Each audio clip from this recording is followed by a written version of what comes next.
As educators, we have seen students struggle. Students may be struggling with reading, with writing, with movement. All of these can be a disability. In 1975, Gerald Ford signed the Education for All Handicapped Children Act.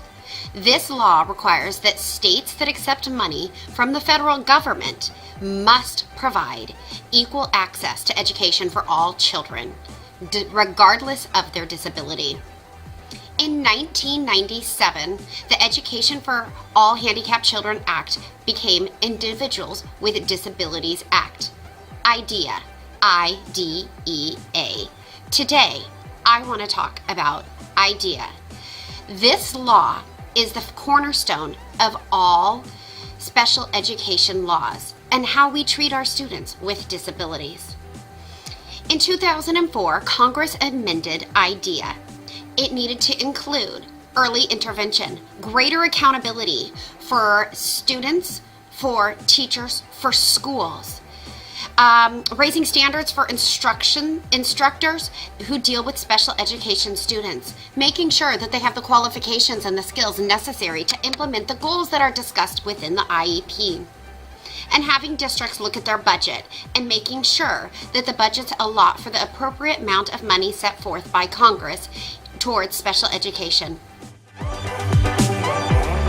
There are 6 pillars of IDEA. They are: 1. The Individualized Education Program, or IEP. This is the plan developed collaboratively which identifies goals, measures, and accommodations to support a student in the least restrictive environment. 2. A Free and Appropriate Public Education, or FAPE. Appropriate education means a program designed to provide educational benefit for a person with disabilities. 3. The Least Restrictive Environment, or LRE. A student should have the ability to be educated with his or her peers.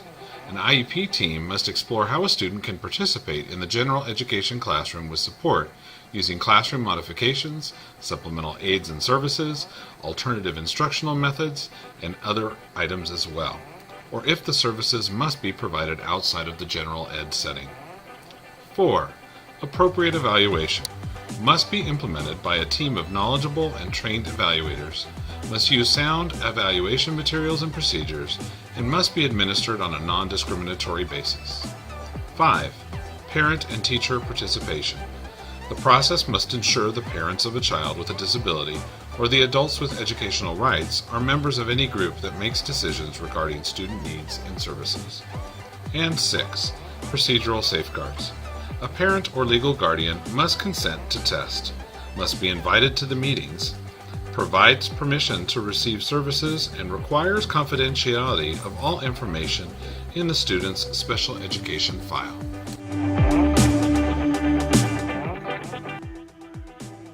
Summer Ray, kindergarten teacher.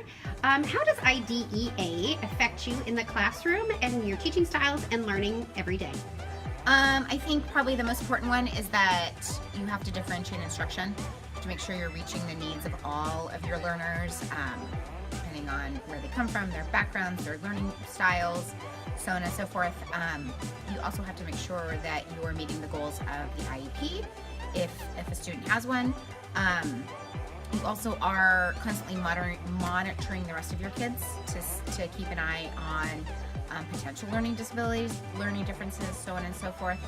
And I think the last one is just keeping in communication with parents, letting them know where their kids are at and if they're meeting their goals, standards, so on and so forth. Thank you. What is it like for you to have pullouts throughout your day? Well, in OT, sometimes it's good, sometimes it's not, because you can miss some of your favorite things. But it's good because you can also have friends in your group that work with you, and they're really nice. Mm-hmm. So do you like when you get to go to the classes? Kind of, because I miss some of my favorite things. Kind of, and you miss some favorite things. I think the most impact that the schools feel from the IDEA has to do with the special education program, that we need to ensure that all of our students are being educated in the least restrictive environment possible. And for us at our school, what that means is we have a few different settings for our students.